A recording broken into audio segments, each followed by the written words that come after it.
সামনে তুমি এসছো, তুমি দাদা এখান থেকে পালিয়ে যাও, নাহলে আর তোমাকে বাঁচতে দেবে না। কেউ কোথাও যেতে পারবে না, এখানে সবাই আমার ইশারায় চলে। দেখবি আমার ক্ষমতা। মাম্পি, মাম্পি, হে মাম্পি, তুই কি করতে যাচ্ছিস রে? হে বিশু, বিশু পালে, বিশু, মাম্পি, না না না না। থাম, যা তোরা। দেখলি আমার ক্ষমতা। কিসের ক্ষমতা তোর? তুই তো নিজের মুখে কথা বলতেই পারিস না, অন্যের মুখে কথা বলিস।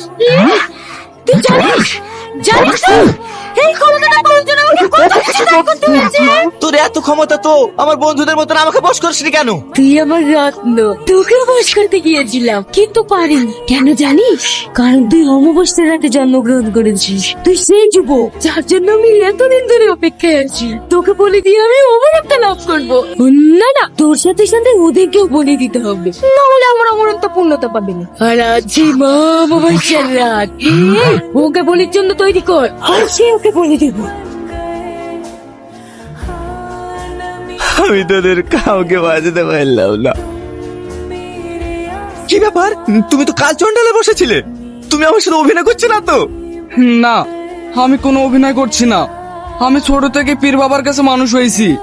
বাবা মারা যাওয়ার আগে আমাকে একটা তাবিজ দিয়েছিল, আর বলেছিল যতদিন তোর কাছে এই তাবিজটা থাকবে কেউ তোর কিচ্ছু করতে পারবে না। তাই কাল চন্ডাল আমাকে কোনোদিনও বশ করতে পারেনি।